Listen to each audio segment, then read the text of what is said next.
السلام علیکم پاکستانیوں، ایک بات ذرا بتا دیں. ایک آدمی، چلو میں ادھر سے شروع کرتا ہوں.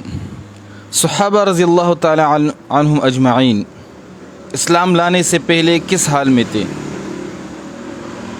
عمر رضی اللہ تعالیٰ عنہ کی بات لے لیتے ہیں، مثال لے لیتے ہیں کہ اس نے نبی علیہ السلام کے نعوذ باللہ شہید کرنے کی کوشش کی تھی اور اسی کے ارادے سے نکلے تھے، لیکن جب اللہ نے ہدایت کی توفیق دے دی تو پھر وہی عمر رضی اللہ تعالیٰ عنہ اسلام کا قلعہ بن گیا،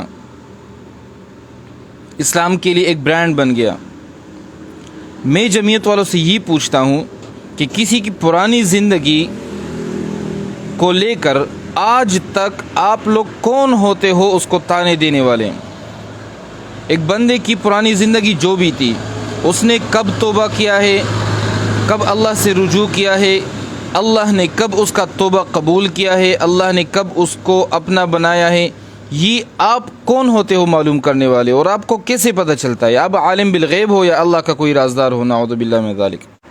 اس کے مقابلے میں آپ کو بھی ایک ابھی کا واقعہ سناتا ہوں. آپ لوگ ٹھیک ہے، جمعیت اس عزیز خان کے بارے میں بات کر رہا ہوں. اس نے یہ بات کی ہے کہ نیازی زانی کی حکومت میں کیا ہوا آپ باہر بیٹھ کے بونکتے ہو. ٹھیک ہے، میں بونکتا ہوں، یہ تو آپ کا اسلام بتاتا ہے نا. اور آپ کا اسلام، آپ کا پیغمبر تو مولانا ہے جس کے خلاف کوئی بات نہیں کر سکتا ورنہ کافر ہو جاتا ہے. سچ سننے کی طاقت ہے تو میں ابھی آپ کو بتاتا ہوں. مولانا اسعد صاحب 14 اگست کو مجرے کیوں دیکھ رہا تھا؟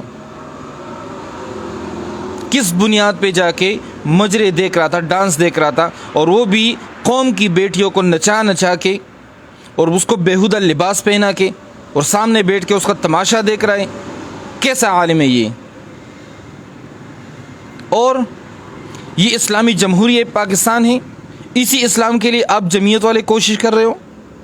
حد ہوتی ہے بے شرمی کی بھی. اس نے جو کچھ بھی کیا ہے وہ اللہ کے حوالے ہے. ابھی آپ لوگ جو کر رہے ہو اس کا جواب کون دے گا؟ ابھی اور اچھا، نیازی نے، عمران خان نیازی نے جلسہ کیا اس میں شہداء کے لیے دعائیں کی، پاکستانیوں کو یاد کیا، نہ مجرا کیا، نہ کیا جس کو آپ یہودی ایجنٹ کہتے ہو. وہ تو ہے ہی یہودی ایجنٹ، اگر کرے بھی تو اس کے لیے چلو کوئی نہیں ہے، لیکن آپ کیوں کرتے ہو؟ آپ کی زبان میں وہ یہودی ہے نا، تو یہودی تو مؤاخذ نہیں ہے. شرم آتی ہے آپ جیسے لوگوں کو دیکھ کر جمعیت میں، اور آپ جیسے لوگوں کی وجہ سے علماء کو گالیاں پڑتی ہیں. جو ہمارے پاک صاف علماء ہیں اس کو بھی گالیاں پڑتی ہیں، آپ جیسے گندے لوگوں کی وجہ سے. آپ خود کو جمعیت کے کارکن سمجھتے ہو، داڑھی رکھی ہے ماشاءاللہ. آپ نے قرآن نہیں پڑھا؟ قرآن میں اللہ کیا فرماتے ہیں؟ ان جھوٹے خداؤں کو گالیاں نہیں دو ورنہ یہ لوگ آپ کے سچے خدا کو گالی دیں گے. کیسے مسلمان ہو تم سے اچھے تو یہ یوتی مسلمان ہیں. اگر آپ کا یہی اسلام ہے تو آپ کا اسلام آپ کو مبارک ہو.